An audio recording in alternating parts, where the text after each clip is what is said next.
Misterio de fe. Católico. Esto es lo que creemos.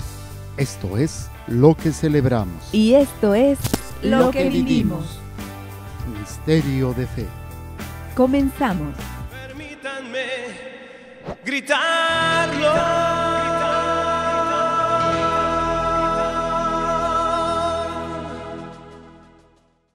¿Qué tal, amigos? ¿Qué tal? ¿Cómo están? Sean bienvenidos a su programa Misterio de Fe. Yo soy su amigo y servidor, Padre Jorge, misionero de Jesús y de María, saludándolos en este día que nuevamente nos permite estar a través de estos medios, aprendiendo juntos sobre esta experiencia del amor de Dios. Y esto pues nos lleva precisamente a irnos cuestionando, a ir creciendo, a ir buscando la manera de hacer lo que tenemos que hacer, que es dejarnos guiar, dejarnos transformar por su amor. Estamos en la Lección Divina, que es la lectura creyente de la palabra de Dios, bajo la acción del Espíritu Santo, para encontrarnos con Dios y dejarnos transformar por Él, Y esto, pues, nos lleva a ir aprendiendo sobre la Lección Divina, que tiene sus pasos: invocación al Espíritu Santo, lectura de la palabra, meditación, oración, contemplación y compromiso.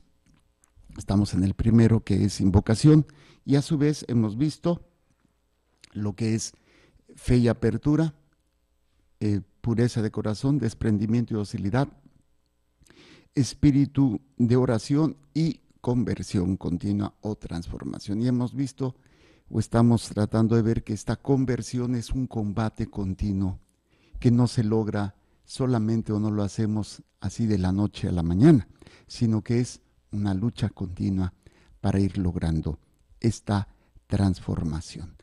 Lo último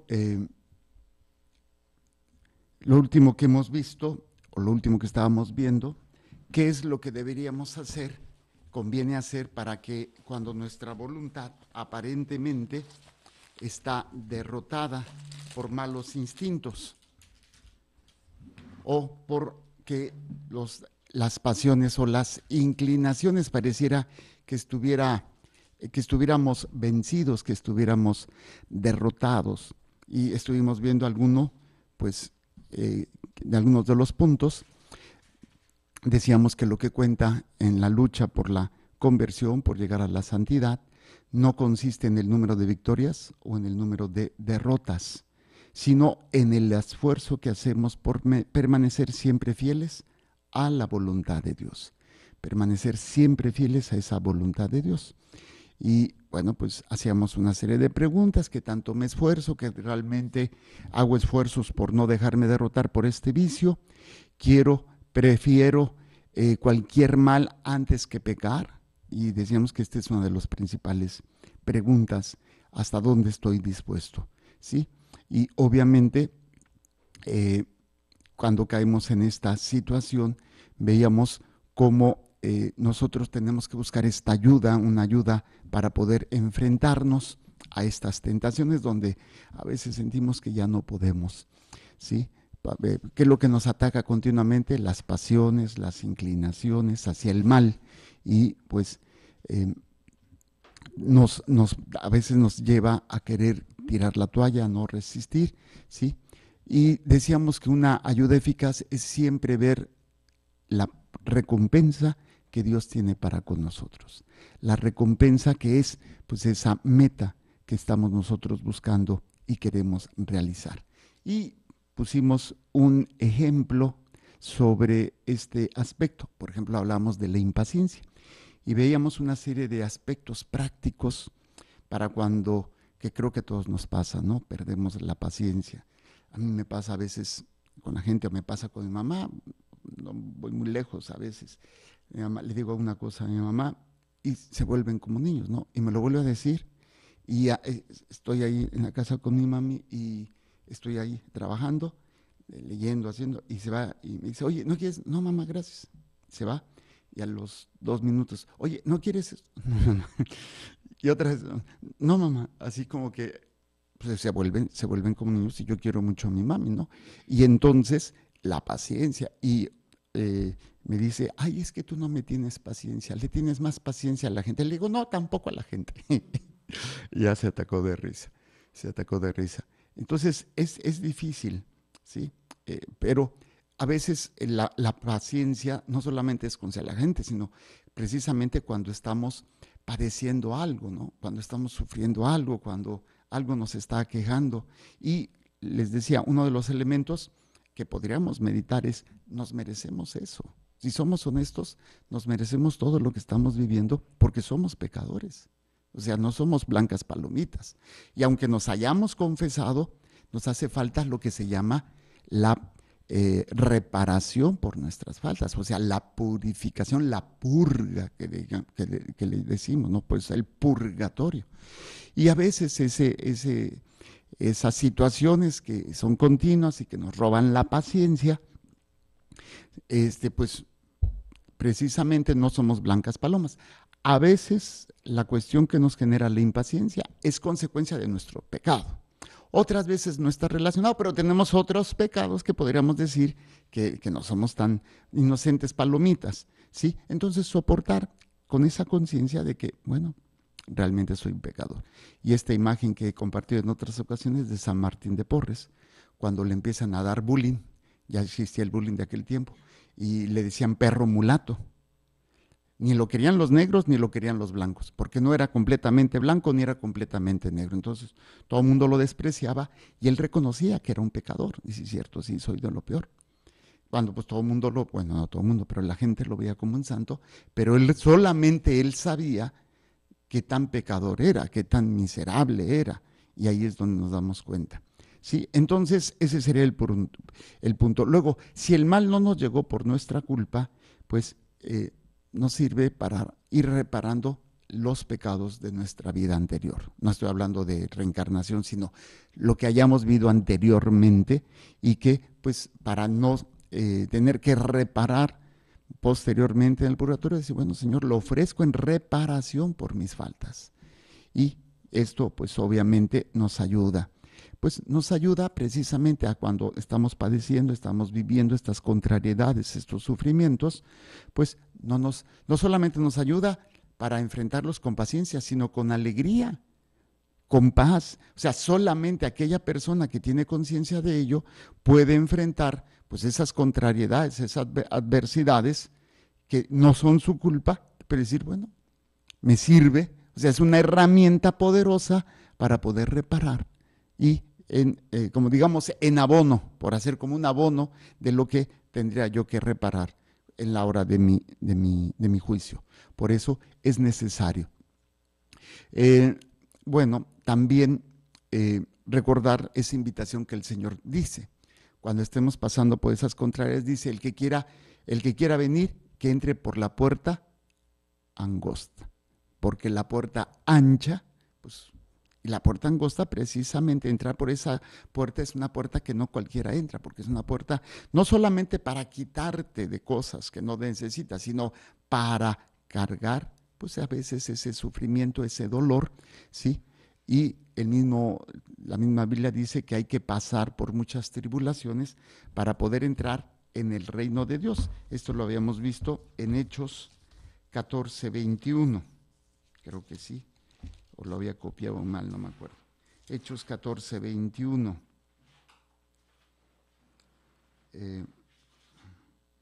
Es más bien 22 porque me equivoqué la vez pasada. Hechos 14:22. Dice, confortando los ánimos de los discípulos, exhortándoles a perseverar en la fe y diciéndoles, es necesario que pasemos por muchas tribulaciones para entrar en el reino de Dios. Así es que, ¿quién quiere tribulaciones? ¿Quién quiere adversidades? ¿Quién quiere dolor? Nadie.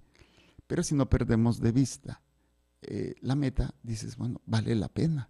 Y cualquier adversidad, cualquier situación, pues yo la convierto en esa confianza, en ese abandono en Dios nuestro Señor. Por eso, y otra de las cosas que también veíamos que nos puede ayudar, por ejemplo, cuando somos humillados, cuando somos, ¿cómo se llama? padecemos por una injusticia y somos humillados, recordar que es lo mismo que padeció nuestro Señor. Pero a veces le trato de hacer ver a la gente, a veces nos sentimos más que Dios. Pues, pero es que ¿por qué me hacen esto a mí? Pues mira quién eres, o sea, eres pecador y no eres una inocente palomita. Y nuestro Señor, que realmente era inocente y fue humillado y cómo lo vivió. Entonces, es constantemente estar trabajando. No basta con que, ok, estoy entendiendo lo que dice el Padre. No, hay que estarlo actualizando, hay que estarlo haciendo, porque si no, fácilmente terminamos en esa confusión y en esa incapacidad de hacer correctamente las cosas. Por eso es necesario. Bueno, y lo último que habíamos visto, veíamos que haciendo la comparación de las situaciones que a veces no se entienden cuando estamos sufriendo, pues estamos viviendo la voluntad de Dios. Dios no quiere que sufras. No es que Dios, pues eso es lo que Dios quiere. Dios quiere que afrentes y enfrentes ese sufrimiento con paciencia. Él no quiere el sufrimiento, pero sí quiere que en esta batalla, en esta guerra que estamos librando, cuando te toque padecer, lo hagas haciendo la voluntad de Dios. Aquí es donde mucha gente se confunde, porque, por ejemplo, una persona que está sufriendo, pues es lo que Dios me mandó, es la voluntad de Dios. No es cierto. Lo que es la voluntad de Dios es cómo voy a enfrentar ese dolor, cómo voy a enfrentar ese sufrimiento. Eso sí es voluntad de Dios. Pero lo que no es voluntad de Dios es que, pues es que Dios me mandó que mataran a mi hijo, mandó que me violaran, esa era la voluntad de Dios. No es la voluntad de Dios eso. Lo que es la voluntad de Dios y yo tengo que buscar es desde esa realidad que estoy padeciendo, qué es lo que Dios quiere que yo haga. Y muchas veces es aprender a vivir con paciencia, con humildad, con perdón, lo que estoy experimentando. Eso es lo que sí Dios quiere, ¿sí? Y por eso decíamos, lo que Él quiere es que recibamos con paciencia nuestros sufrimientos. Entonces sí estamos cumpliendo la voluntad de Dios. Yo les decía una frase, you have to right to be mad, but you don't have to right to be mean. Tienes el derecho a estar enojado, pero no tienes el derecho de ser cruel. ¿Sí? Y ahí es donde nosotros tenemos que aprender a aceptar la voluntad de Dios. Todo se vale enojar, claro, pues es tu derecho enojarte. Lo que no te da derecho es a ser cruel, a ser mean, ¿sí? Malvado, vengativo, rencoroso. No se vale eso. Por eso es necesario ¿cuál es la voluntad de Dios? No el sufrimiento, sino la manera como debo de enfrentar el sufrimiento. Eso sí es la voluntad de Dios. Para que entonces nosotros sabemos que Dios en su infinito poder podría, con su poder, evitar que padeciéramos esos sufrimientos. Ahora, si los permite, es seguramente para nuestro bien, seguramente para nuestra purificación, seguramente para la colaboración que debemos hacer en la obra de la salvación, ¿sí? Así es que hay una frase que decía Monseñor emérito de arzobispo de Yucatán y que luego también fue obispo de aquí, Monseñor Berlier Belauzarán: para el que cree nada sucede para mal, todo sucede para bien. Para el que cree nada sucede para mal, todo sucede para bien. Por eso, cuando decimos, bueno, ¿cómo es que Dios permite esto? Hay una reflexión que tenemos, Madre Blanquita y yo, que se llama el bordado de tu vida o el del barro entre tus manos, que habla de una mamá que está tejiendo y pues ella ve cómo se ve de bonito, pero el niño desde abajo, mamá, ¿qué estás haciendo? ¿Qué? Puros nudos y no se ve, no. Ya lo verás, ya lo verás, ya lo verás. Y ya que terminó, se lo mostró, lo subió y dice, ay, qué bonito está. Yo lo veía cuando mi mamá nos hacía nuestros suéteres, unos suéteres preciosos, tejidos, los volteábamos y se veían feos, pero del otro lado, wow, se veían preciosos, preciosos. Y es cuando precisamente el Señor muchas veces, cuando nosotros vemos el bordado al revés, pues no entendemos, no comprendemos por qué permite esto. O el del barro entre tus manos, donde se mete la tacita, ¿no? Se mete al horno, ya no aguanto, no, aguanta. Luego que la meten a pintar, ya no aguanto, y otra vez al horno, ya no aguanto, aguanta. Es que es un proceso, porque Dios en su infinita sabiduría sabe lo que experimentamos y sabe que necesitamos caminar en ese proceso de santidad. Esto también yo lo veía en un escrito de la lección, del oficio de lectura que tengo, y que se me hizo fascinante, sobre todo por el hecho incluso lo predicaba la otra vez, donde yo les hablaba a la gente sobre, no me aparece aquí, déjeme checar dónde está, de San Agustín.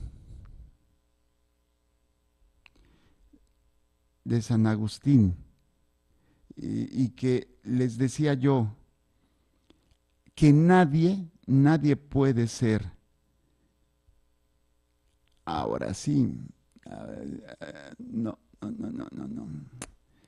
esto está medio lento, no, bueno, aquí, dice San Agustín, déjenme se los leo, dice bien. Pues nuestra vida en medio de esta peregrinación no puede estar sin tentaciones. Óiganlo bien.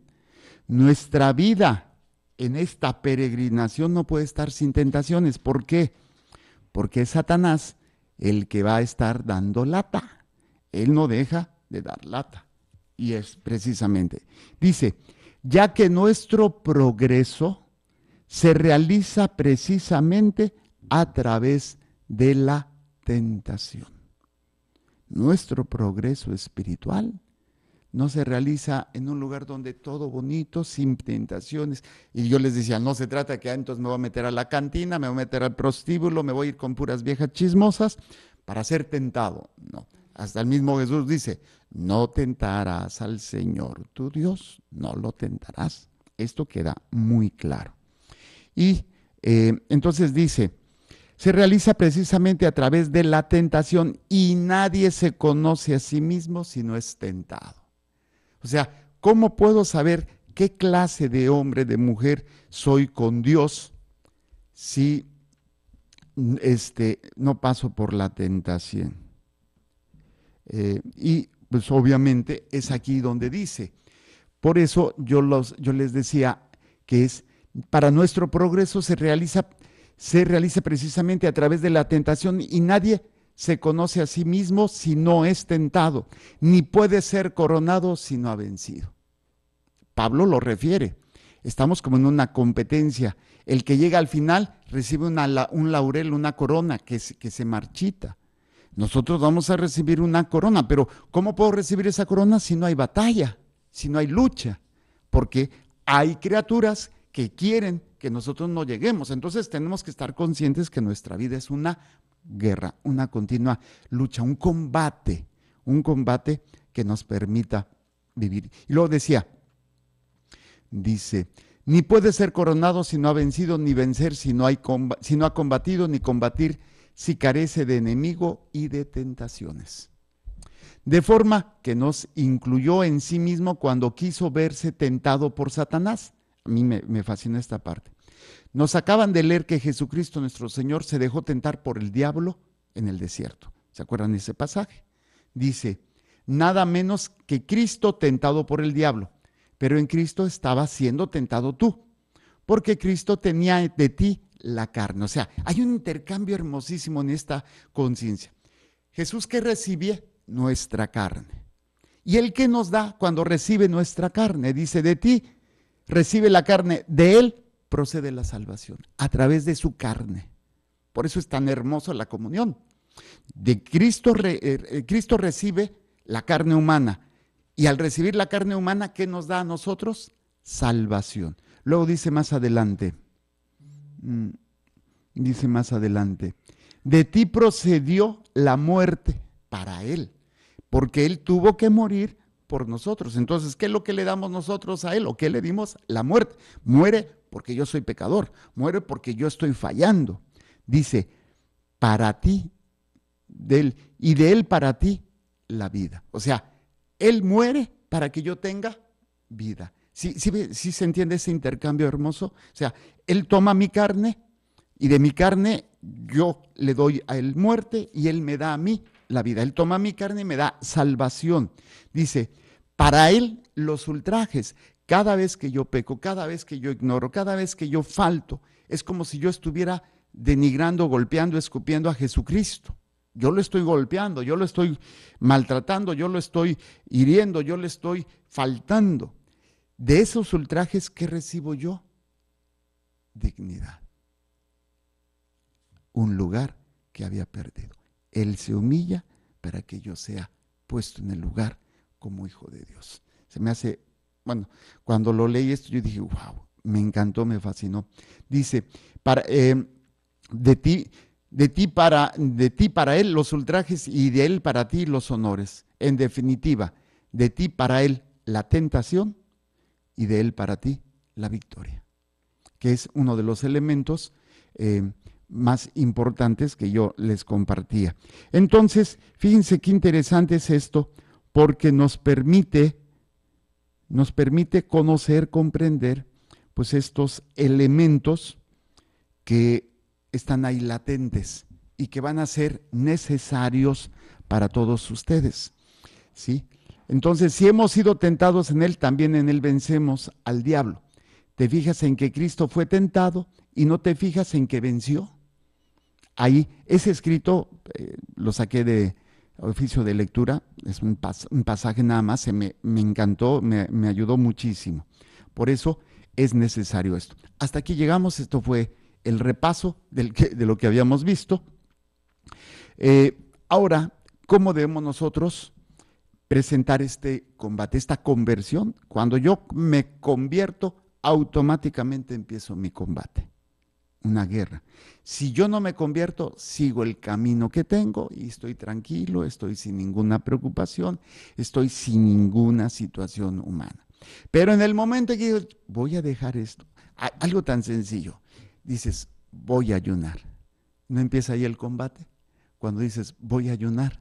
¿Por qué? Porque inmediatamente viene el deseo de comer. Ya no voy a ser chismoso. Uy, haz de cuenta que se te pone así todo lo necesario para que tú puedas sacar el chisme.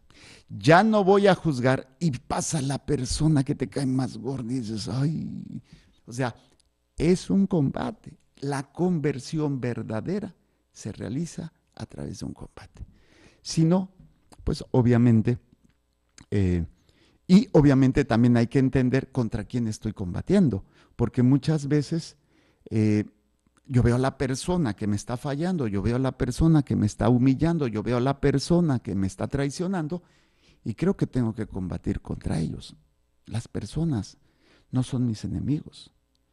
Las personas son personas que también como yo o como tú están luchando o están cayendo o ya de plano se dieron por vencidos y ellos ya se dejaron arrastrar, pero tú al luchar no puedes dejarte arrastrar por la persona en un sentimiento de odio, en un sentimiento de venganza, en un sentimiento, ay, es que me falló. Es que... No, o sea, somos seres humanos. Y como dicen de ese refrán, como en la casa del jabonero, el que no cae, resbala, ¿sí? Y es precisamente, ahora bien, hay que reconocer primero, esta conversión es todos los días, o sea, no lo hacemos una sola vez. Esta conversión la hacemos todos los días. ¿Qué quiere decir? Si yo me estoy convirtiendo, tratando de convertir todos los días, el combate se da todos los días. Hay que combatir contra las apetencias, hay que combatir contra las pasiones, contra las inclinaciones y contra las actitudes, no contra las personas, contra las actitudes. Esto los papás me van a entender muy bien, porque a veces los hijos nada más no entienden. Y entonces muchos papás caen en la desesperación. Es que he hecho mal, es que quién sabe qué. Y se enojan con los hijos. O sea, no estás luchando contra tu hijo, estás luchando contra las apetencias, contra los vicios, contra las pasiones de tus hijos. Porque tus hijos, sí, y aparte, contra la ignorancia que ellos no están entendiendo, lo que tú apenas estás entendiendo ahorita. A tus 800 años de edad te está cayendo el 20. Entonces, esto también ayuda para que no lo hagamos tan personal, porque luego lo hacemos tan personal que no nos damos cuenta. Dice, ante todo debemos recordar que el combate o la conversión es necesario hacerla todos los días y todos los días de nuestra existencia. En el momento en que una persona dice, ya soy convertido, yo le digo, ay, pues fíjate que yo todavía no, porque no he terminado. Cuando ya soy convertido quiere decir que ya terminé, ¿no? Ya lo logré. Y es peligrosa esa expresión porque no podemos decir que ya soy convertido, que ya soy transformado, obviamente para poder nosotros irlo entendiendo, irlo comprendiendo. Y bueno, pues es lo que ahora estamos tratando de ver. Sí, yo lo puedo decir cuando me toca acompañar a una persona que está en agonía. A veces, así pocas personas me ha tocado que cuando yo esté ahí mueran. Una de ellas fue mi papá. Pero yo lo que le digo a la gente, cuando a sus familiares tengas a tu ser querido que está en agonía, es cuando se da el combate más importante de sus vidas. Todos los demás fueron combates en donde uno venció y a veces fue vencido. Pero este combate es el definitivo. Y es tan importante que lo que hago, si todavía está consciente la persona, pase cada familiar a pedirle perdón y a perdonar. Esto le ayuda en el combate definitivo de su alma, a no tener el cargo, a no tener el sufrimiento o el odio, el dolor o la tristeza de lo que hizo o de lo que le hicieron. Ese es el primer paso para poder vencer. Segundo, obviamente, la confesión, la indulgencia plenaria. Y lo otro que es también muy importante, cuando ya entre en ese proceso de agonía, ayudarlo con rezar. Hay costumbres, antiguamente la gente se moría en las casas, ¿sí o no? Y con el sacerdote a un lado. Ahora, pues los sacerdotes no nos damos abasto para estar con todos los enfermos, en todas las personas que se están muriendo. Y cuando ya me retiro les digo, récenle al oído, más cuando esté ya en sus últimos momentos, recen el rosario, ayúdenlo, cúbranlo con la sangre preciosa de Cristo, tengan el cirio bendito es la luz que ayuda a alejar precisamente como sacramental, ayuda a alejar pues esa situación de pecado, de oscuridad, de dolor, de incertidumbre, de miedo.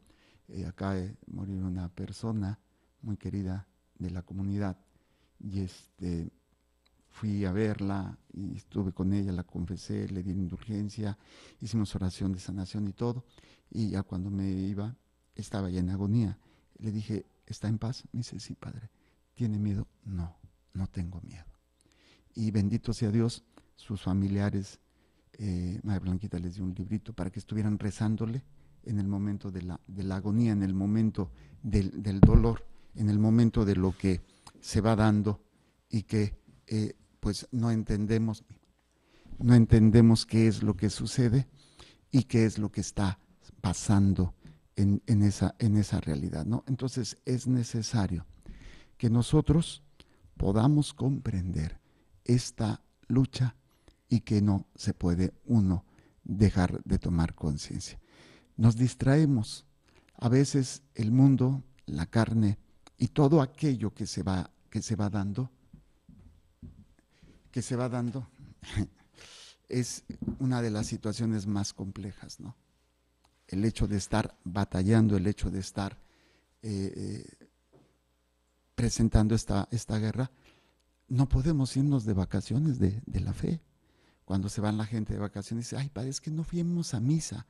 Pues es como decir, me fui de vacaciones de vivir o de respirar. No se puede. ¿Por qué? Porque estamos en una guerra continua, ¿sí? ¿qué es lo que hace falta entonces? Uno de los aspectos importantes de cómo debemos de presentar esta conversión y este combate tiene que ser constancia y perseverancia, ¿sí? Y eso es algo que a veces nos cuesta mucho trabajo. Si no somos constantes, si no somos perseverantes, con esa convicción absoluta, recuerde, convencere, convicción es con esto venceré, con esto enfrento la vida, con esto enfrento todo. Eso es, las convicciones nos definen, las convicciones nos ayudan, ¿sí? De que obviamente podamos nosotros enfrentar, por más grandes, por más poderosos, por más fuertes que sean nuestros adversarios. Para algunos a lo mejor será el pecado de gula, para otros el pecado de soberbia, para otros el pecado de perezas, de lujuria, de avaricia, o la mentira, el chisme.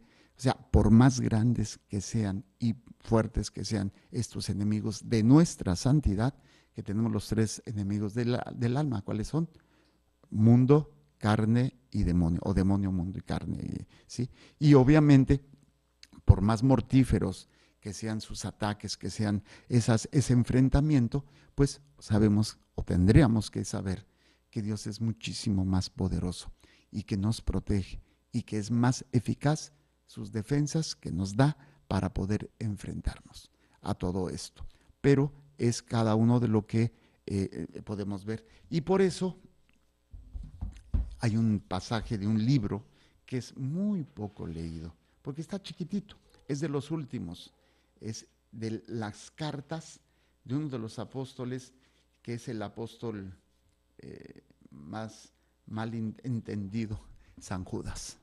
¿Por qué? Porque pues muchos lo confunden con Judas Iscariote, aunque luego también me le ponen demasiado poder a Judas Tadeo, ¿no?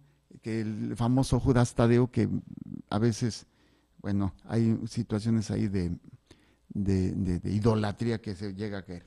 Aquí no hay capítulos, si se dan cuenta, que es una carta muy pequeña, solamente hay versículos. Quiero que leamos los últimos versículos, que es el versículo 24 y 25.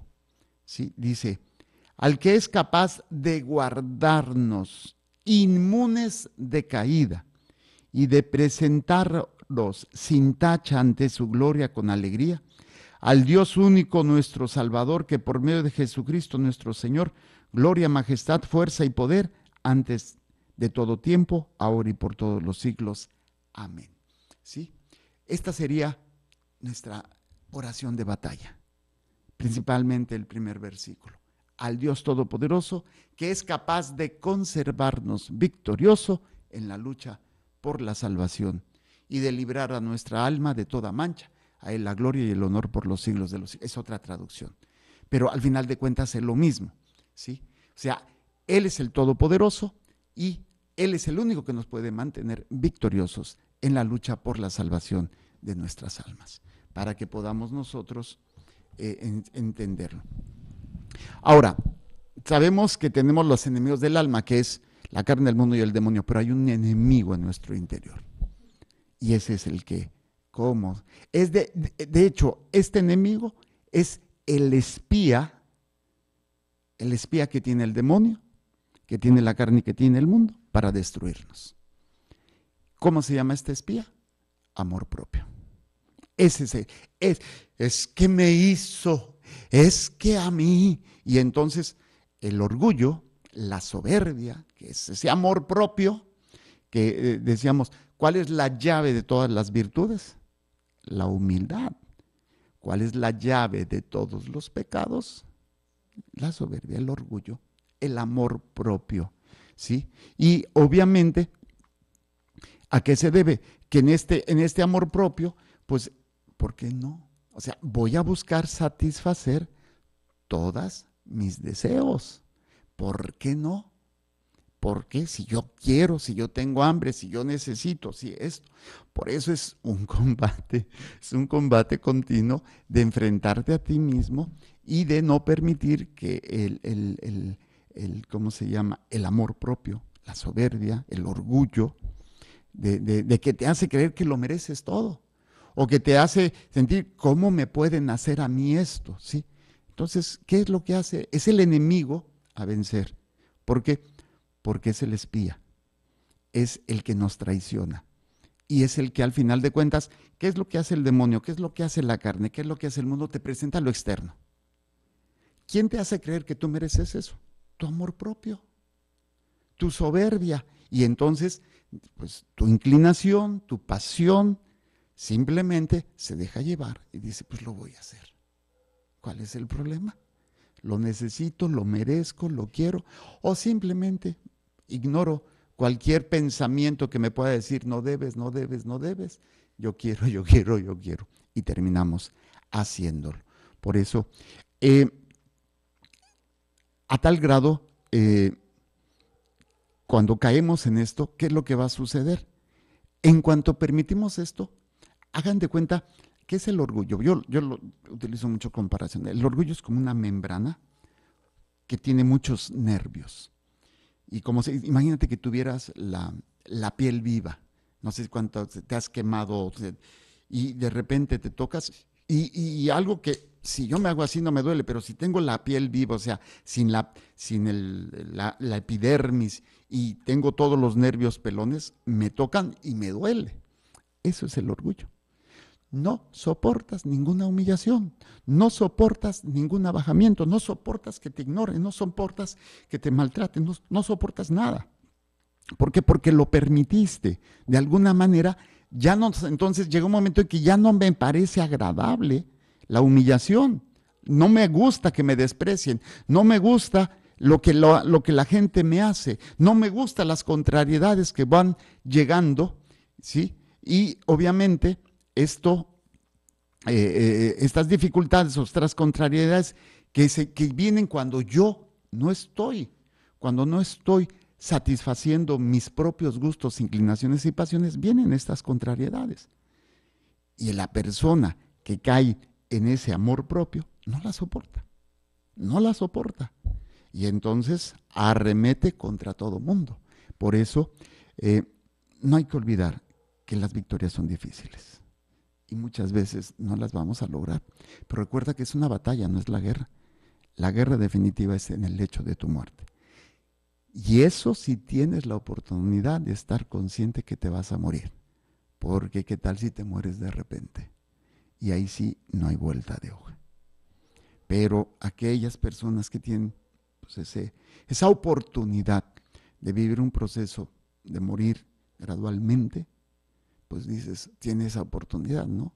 Pero los que a lo mejor van a morir de un infarto, de un accidente, así de repente, si no estamos preparados, no sabemos cómo podemos enfrentarlo. Por eso las victorias tenemos que saber que son siempre difíciles. Segunda, no hay victoria perfecta, siempre es una victoria imperfecta.